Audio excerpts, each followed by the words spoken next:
はい、皆さんこんにちは。竹虎4代目です。さて皆さん、今日もですね、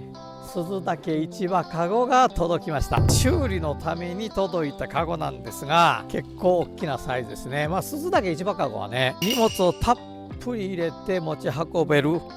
タフな強靭なところが一番いいところなんでね、これぐらいの大きさ、お買い物買い出しには手頃な大きさなのかもしれないなと思っています。でですね、かなり使い込まれているんで、傷んでいるところは結構あるんです。まず一つがここですね、持ち手の部分、ここ分かりますか？もうね、持ち手のね、中に入ってる紐がもうほとんどこう切れかけたような感じに、これですね、籐持ち手なんですけれど、結構見てください、これこんなに緩んでしまってます。この籐の持ち手をまずやり替えます。この縁巻きはね、結構綺麗ですね。これはこのままでいいんじゃないかなと思うんですが、特筆するのはこの四隅の角ですね。手提げ買い物かごバッグでやっぱ一番傷むのはこの四隅なんですよ。こう置きますよね。これどうしても置くので一番傷むので、でですね、こういった革で補強することって結構あるんですよ。割とその鈴竹の市場かごでは珍しいんですが、これ鈴竹っていうのはもともとその大きな衣装かご、もうこれよりね、またこの大きなこの衣装かごなんていうのは結構作られてましたんで、その衣装かごなんかは割とね、この四隅を黒革だとか、いろんな革でね、補強することが多かったです。この鈴竹市場かご、この四隅もね、しっかりね、革で補強されてました。もう見てください、このステッチをいちいちこうやってずっとこうやって縫い込んでるんですよ、紐で。すごいでしょ、こうやって縫い込むの。革が伸びてですね、穴が開いてしまってます。この角の四隅、この革をのけてですね、籐でかかって、仕上げたいなというふうに思ってます。このお客様の鈴竹市場かご生まれ変わって、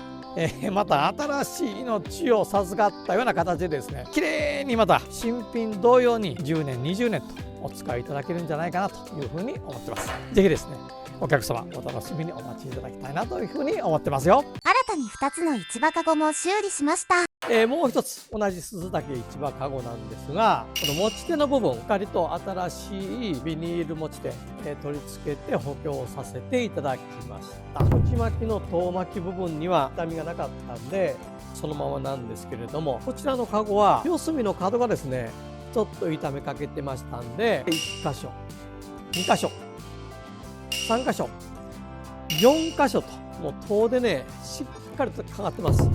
籐って丈夫ですんでね、力だけもバーンと入った、もうさらに堅牢丈夫な、本当にね、